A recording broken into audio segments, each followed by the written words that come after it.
안녕하십니까. 블로그 남강언어의 남강희입니다. 오늘은 고전산문사 117쪽이죠. 자, 김시습의 만복사 첩호기입니다. 그렇죠? 만복사 첩호기란 제목의 의미는 뭐냐면 만복사는 절 이름입니다. 첩호는 일종의 주사위죠. 지금 이 작품에 나와 있는 주동인물인 양생은 부처님과 만복사에서 첩호놀이를 하게 됩니다. 그러면서 양생이 이런 이야기를 하게 되죠. 부처님, 만약 제가 이기게 되면 제 소원, 아름다운 여인을 만나게 해 주십시오. 이 소원을 말하게 되죠. 이걸 기록한 김시습의 한문소설이죠. 이 작품은 금오신화에 실려 있는 작품이죠. 자, 작품 보겠습니다. 자, 다음 날은 마침 3월 20 나흘이었다. 24일이었다. 이 고장에는 이날이면 만복사의 등불을 켜고 있습니다. 만복사의 등불을 켜고 있습니다. 복을 비는 풍속이 있었다 그렇습니다.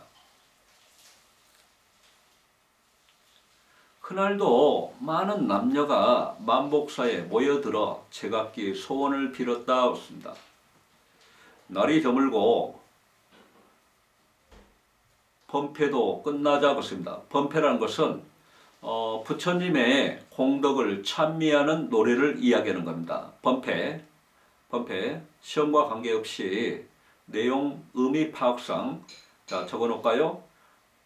석가의 공덕을 찬미하는 노래.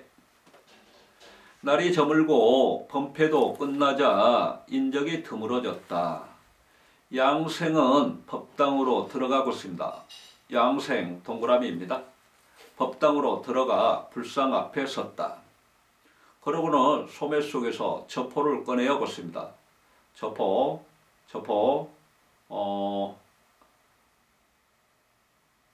여기 첩호 세모하죠.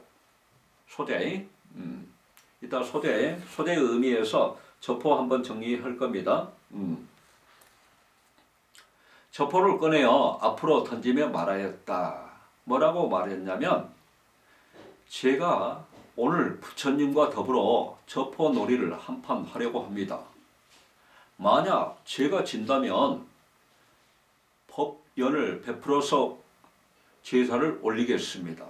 하지만 부처님께서 지시면 아름다운 여인을 얻어 제 소원을 이루어 주셔야 합니다. 그렇습니다. 자, 부처님께서 지시면 밑줄, 그 다음에 아름다운 여인을 얻어, 여기다 밑줄하고 제 소원 동그라미, 아름다운 여인을 얻어 이 부분에다가 밑줄 그어버리다 제 소원에다 화살표. 양생의 소원은 뭐입니까? 아름다운 여인을 얻는 겁니다. 양생은 축원을 마치고 첩호를 던졌다. 결과는 양생의 승리였다고 했습니다. 결과는 양생의 승리였다고 했습니다. 자, 그러면 결과는 양생의 승리라는 이야기는 양생이 소원한 바를 이룰 수 있게 되었다 이 뜻입니다. 그는 즉시 불상 앞에 꿇어앉아 아뢰었다. 일이 이미 정해졌으니, 자, 부처님, 자, 첩호는 제가 이겼으니 절대로 속이시면 안 됩니다. 절대로 약속을 어기시면 안 됩니다. 이 뜻입니다. 양생은 말을 마치고 불상을 모셔놓은 자리 아래에 숨어서 약속이 이루어지기를 기다렸다고 했습니다. 잠시 후 어떤 아름다운 여인이 나타났다고 했습니다. 아름다운 여인 동그라미. 나이는 15쯤 되었을까? 양갈래로 따 내린 머리와 수수한 옷차림이 얌전한 아가씨였다고 했습니다. 아름다운 여인의 외양을 표현하고 있습니다. 양갈래로 따내린 머리와 수수한 옷차림이 얌전한 아가씨였다. 여기다가 외양묘사라고 적어줍시다. 외양묘사.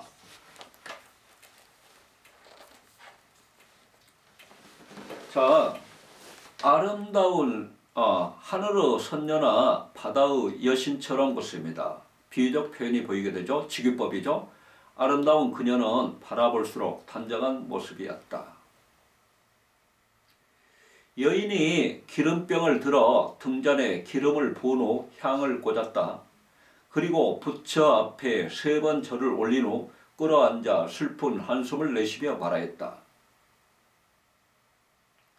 사람의 인생이 아무리 박명한들 박복한들 어찌 이와 같을까 그렇습니다. 자, 거기다가 밑줄 긋고 뭐라고 적어주냐면 자신의 신세 한탄 이렇게 적읍시다. 자신의 신세 한탄 이렇게 적읍시다.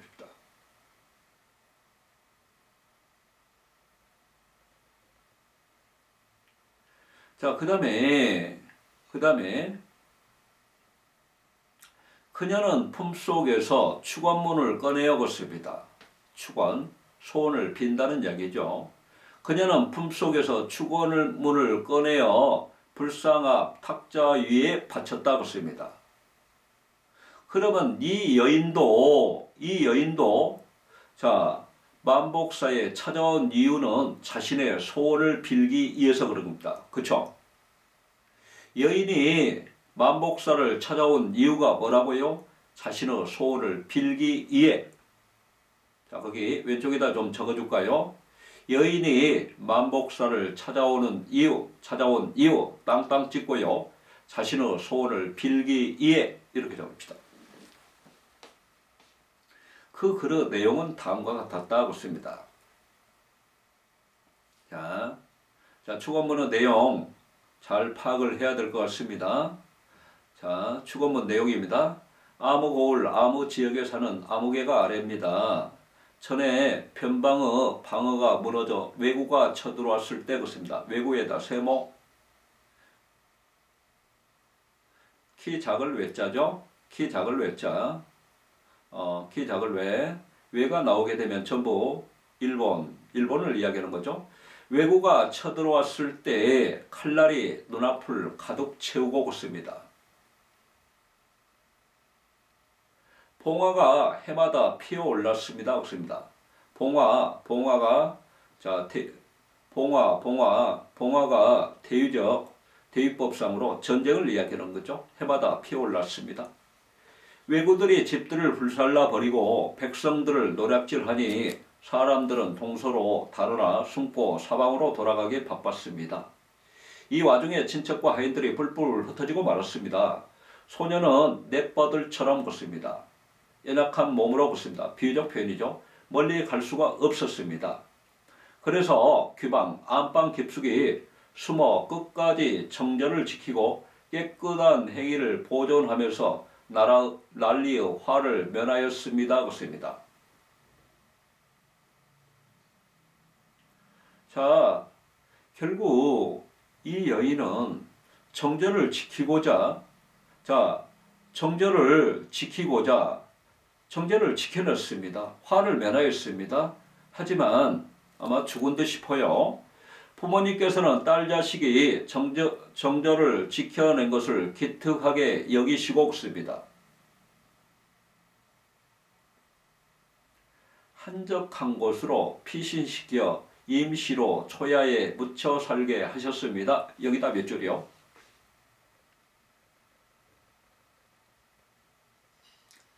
자, 한적한 곳으로 피신시켰다는 이야기는 피신을 시켰다는 이야기는 죽음을 비유적으로 표현한 겁니다. 그러면서 정식으로 매장하지 못하고 임시로 어느 곳에 초야에 묻혀 살게 하셨습니다. 그렇습니다. 그렇죠? 그게 이미 3년이 되었습니다. 그렇습니다. 자, 그러면 여기까지 축원문에서 여기까지 내용은 뭐냐면 여인이 겪었던 사건을 거기다 적읍시다. 여인이 겪었던 사건을 요약적으로 제시 이렇게 적읍시다.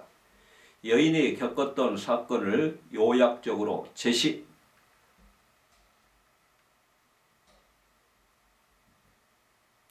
하지만 가을 달밤과 꽃피는 봄날을 상심한 채 걷습니다. 헛되이 보내면서 정처 없이 떠다니는 구름, 흘러가는 강물처럼 걷습니다. 비유적 표현이죠. 무료하게 하루하루를 보낼 따름입니다. 인적 없는 빈 골짜기에서 쓸쓸히 지내면서 박명한 박복한 한평생을 한탄하였습니다. 그렇습니다. 지금 여인의 심정을 말한 것입니다.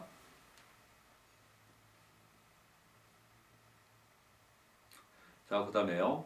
또 맑게 갠 밤을 홀로 지새우면서 아름다운 난새의 동무를 걷습니다. 아름다운 난새의 동무, 여기다 몇 줄. 홀로 독자 춤출 무자. 자, 그렇게 되면 여인 자신의 상황이자 여인의 처지라고 이야기할 수 있죠. 아름다운 난새의 동무, 여기다 몇 줄 긋고 여인의 처지 및 상황이라고 적어주세요. 여인의 처지 및 상황.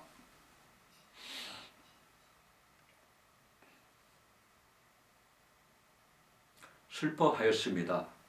날이 가고 달이 갈수록 혼백이 상해가고 여름날 겨울밤에는 간담이 찢어지고 창자마저 끊어질 듯 합니다.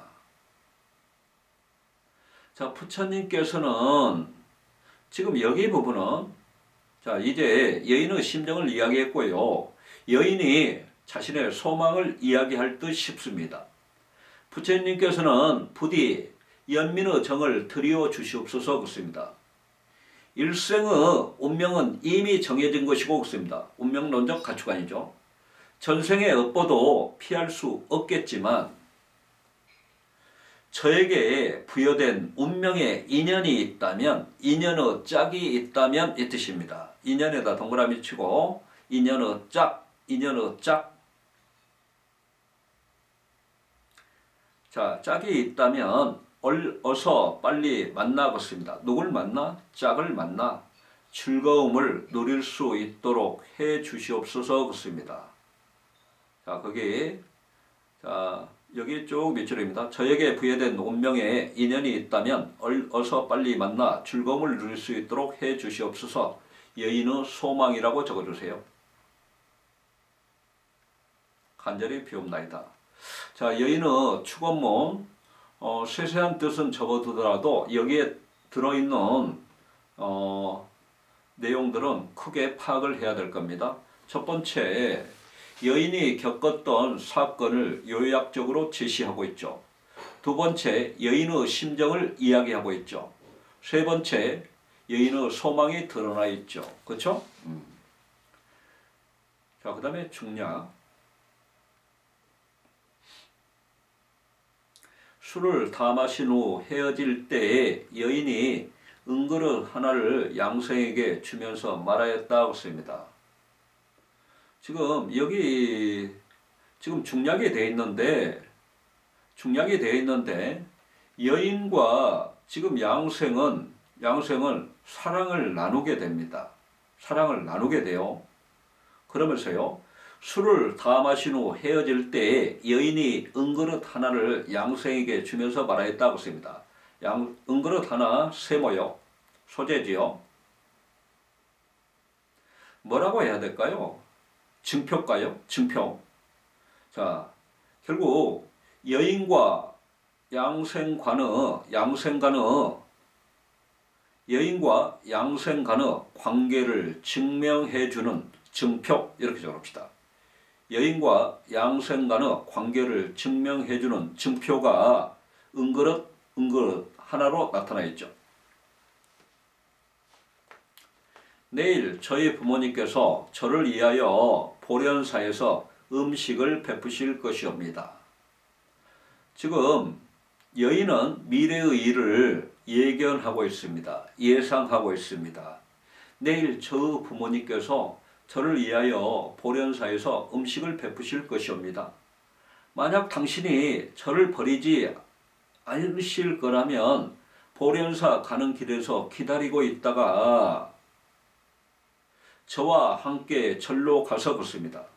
저와 함께 절로 가서 걷습니다. 저와 함께 절로 가서 여기다 몇 줄. 여인은 양생과 다시 만날 것을 약속하고 있죠. 자, 양생과 다시 만날 것을 약속 이렇게 적읍시다. 제 부모님을 뵙는 것이 어떠신지요? 양생이 대답하였다. 그러겠소. 자, 뒷장입니다.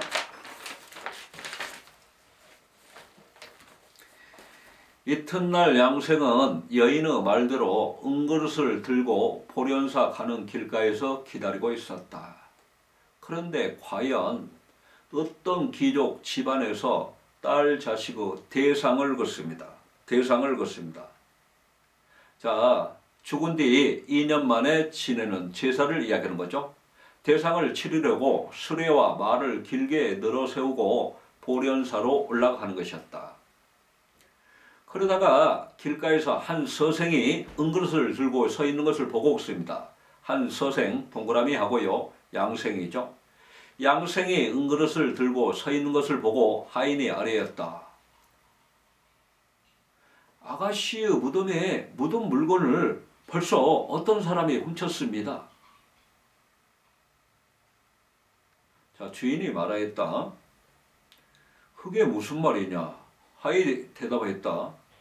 이 서생이 들고 있는 은그릇 말씀입니다. 주인이 마침내 양생 앞에 말을 멈추고 어찌 된 것인지 은그릇을 지니게 된 경위를 물었다. 양생은 전날 여인과 약속한 그대로 대답하였다. 여인의 부모가 놀랍고도 의아하게 여기다가 없습니다. 왜 놀라웠을까요? 왜 의아했을까요? 자, 지금 여인의 부모는 현실계의 존재와 현실계의 존재, 양생과 비현실계의 존재, 자신의 딸과 만나고 소통하는 것을 의아하게 여기는 겁니다. 그렇죠? 한참 후에 말하였다. 나에게는 오직 딸아이 하나만 있었는데 왜구가 침하여 난리가 났을 때 적에게 해를 입어 죽었다네. 미처 장례도 치르지 못하고 계령사 골짜기에 임시로 묻어 주었지. 이래저래 미루다가 오늘에 이르게 되었다네. 오늘이 벌써 대상날이라 제나 올려 저승길을 추도하려고 옵니다. 죽은 사람을 슬퍼해 주려고 한다네. 자네는 약속대로 묻습니다. 약속대로 묻습니다. 아까 약속 부분 나왔죠? 자, 다시금 보련사 가는 길에서 양생과 처녀가 양생과 여인이 만나기로 했죠. 자네는 약속대로 묻습니다. 내 딸아이와 약속대로 딸아이를 기다렸다가 함께 오게 부디 놀라지 말게나. 그는 말을 마치고 먼저 보련사로 떠났다 했습니다. 양생은 우두커니 서서 기다렸다. 약속한 시간이 되자 과연 어떤 여인이 계집종을 거리고 나긋나긋한 자태로 모습으로 걸어오는데 바로 그 여인이었다. 양생과 여인은 서로 기뻐하면서 걷습니다. 손을 잡고 보련사로 향하였다. 여인은 절문에 들어서자 부처님께 예를 올리더니 흰 휘장 안으로 들어갔다. 그러나 여인의 친척들과 절의 승려들은 모두 그것을 믿지 않았다 했습니다. 자, 거기다 밑줄을 한번 해볼까요? 여인들의 친척들과 절의 승려들은 모두 그것을 믿지 않았다. 거기다 밑줄 긋고요. 믿지 않았다는 이야기는 지금 무슨 이야기입니까? 현실계의 존재와 비현실계의 존재가 소통하는 것을 신뢰하지 못한다는 이야기입니다. 다시금요. 현실계의 존재와 비현실계의 존재가 소통하는 것을 신뢰하지 못함 이렇게 적읍시다. 됐죠? 오직 자, 이 사람들이 봤을 때는 오직 양생만이 혼자 볼 수 있을 뿐이었다. 이런 것도 비현실성이고 정기성이 되겠죠. 여인이 양생에게 말하였다. 함께 차와 음식이나 드시죠. 양생은 그 말을 여인의 부모에게 고하였다. 알리었다. 여인의 부모는 시험해보고자 그랬습니다. 여인의 부모가 시험해보고자 그랬는데 여인의 부모 완전히 지금 믿지 못하는 상황입니다. 자, 여기서 시험해본다는 이야기는 뭐냐면 지금 양생이 여인과 함께 자리하고 있는지 시험하고자 양생에게 함께 식사를 하라고 시켰다 그렇습니다. 그랬더니 그렇습니다. 오직 수저를 놀리는 소리만 들렸는데 오직 수저만 왔다 갔다 했다는 이야기입니다. 밖으로서 공중으로, 밖으로서 공중으로. 자, 그러면 오직 수저를 놀리는 소리 그렇습니다. 여기다 몇 줄? 자, 오직 수저를 놀리는 소리. 자, 여기 의미는 뭔가요? 현실계의 존재와 비현실계의 존재가 소통하고 있음을 증명, 이렇게 적읍시다. 소통하고 있음을 증명. 들렸는데 마치 산 사람이 식사하는 소리와 같았다. 그제야 여인의 부모가 놀라 탄식하면서 양생에게 희장 곁에서 같이 잠자기를 권하였다 그랬습니다. 한밤중에 말소리가 낭낭히 들렸는데 사람들이 자세히 엿들이려 하면 갑자기 그 말이 끊어졌다 그랬습니다. 그렇죠? 자, 여기까지입니다. 조금 이해하셨는가요? 지금 이 작품 마찬가지로 제목, 인물, 사건, 배경, 서술상의 특징, 그 다음에 소재가 지니는 의미, 주제, 그 다음에 여러분께서 개인적으로 체크해야 될 부분들 체크해 드리고 마치도록 하겠습니다. 아까 제목은 이야기했죠. 만복사, 저포기, 만복사에서 주사위 놀이를 자, 한 부분을 통해서 내용을 전개하고 있는 한문 소설이죠. 자, 인물 양생이 나오게 되는데 양생은 현실계의 존재입니다. 한데 비현실계 존재인 여인과 그 여인은 하씨 여인이죠. 하씨 여인. 지금 하씨라고 나오지 않았는데 하씨 여인과 사랑을 나누는 인물입니다. 그러면서 한편 여인과 의리를 지켜나가는 인물이죠. 자, 그 다음에 여기 여인, 하씨 여인은 정절을 중요시하는 인물입니다. 그래서 임진왜란시 정절을 중요시하다 죽은 비현실계 존재이죠. 현실계 존재인 양생과 사랑을 나누는 인물로서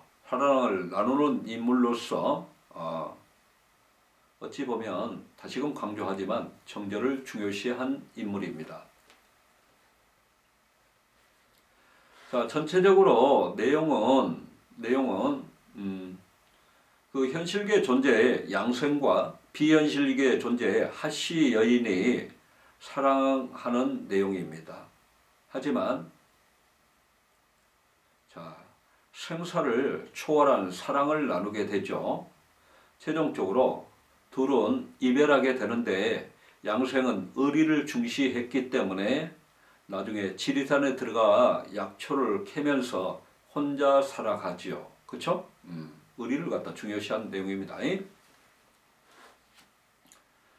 자, 여기 보게 되면 절이 만복사 절이 나오게 되는데 이 만복사가 가지고 있는 의미 형태는 뭐냐면 양생과 하씨 여인이 배필을 만나게 해달라고 소원을 비는 장소입니다. 그 다음에 만남이 성사되는 장소이죠. 그렇죠? 이를 통해서 이 작품은 불교적 색채가 돋보인다고 말할 수 있죠. 그 다음에 이 작품의 서술상의 특징을 보게 되면 이 작품은 다른 고전 소설과 달리 공간적 배경이 우리나라입니다. 그 다음에 이 작품은 다른 고전 소설과 달리 해피 엔딩이 아니라 비극적 결말을 갖고 있죠. 그 다음에 여기 수능 특강에 나오지 않았지만 이 작품 중간중간에 보게 되면 온문을 삽입한 부분이 있습니다. 그렇죠? 그래서 온문을 삽입해서 산문의 단조로움을 탈피하고자 했고요. 그 다음에 그 온문에는 인물의 심리라든가 처지 등을 잘 드러내고 있죠. 그 다음에 이 작품의 소재 부분 두 가지 것 정리 한번 해보죠. 저포놀이하고 은그릇. 저포는 제목과 관련 있는 소재로서 그 다음에 양생으로 하여금 배필을 만날 수 있도록 해준 소재이죠. 은그릇은 양생과 하씨 여인, 현실계 존재인 양생과 비현실계 존재인 하씨 여인의 관계를 증명하는 증표라고 말할 수 있죠. 그 다음에 이 작품의 주제는 생사를 초월한 남녀 간의 남녀 간의 사랑이라고 말할 수 있죠. 그러면서 양생이 보여준 것은 의리고요, 여인이 보여준 것은 정절입니다. 그렇죠? 그 다음에 여기 중요 부분은 하씨 여인의 그 축원문에 들어있는 내용들을 쭉 정리할 수 있어야 됩니다. 첫 번째 뭐였죠? 하씨 여인이 겪었던 사건을 요약적으로 제시하고 있고요. 그 다음에 두 번째, 자신의 심정을 토로하고 있고요. 세 번째, 짝을 만나게 해달라고 소원을 말하고 있습니다. 이런 부분들 잡을 수 있겠죠? 그 정도로 정리하시면 될 것 같습니다. 그죠? 오늘 이상이고요. 오늘도 수고 많으셨고요. 항시 드리는 말씀이지만 힘들지만 좀 참으시고 그 다음에 규칙적으로 매일 독서 30분, 문학 30분 이렇게 해 나가면서 약 2달에 걸쳐 수능 특강을 좀 끝내 놓으시게 되면 추후에 본격적으로 계약을 하시더라도 심적으로나 그 다음에 학교 생활에서 여유를 좀 가질 수 있을 겁니다. 그렇죠? 그렇게 해 주시라 믿고 오늘 저는 내일 수업을 위해서 열심히 준비하겠습니다. 수고하셨습니다.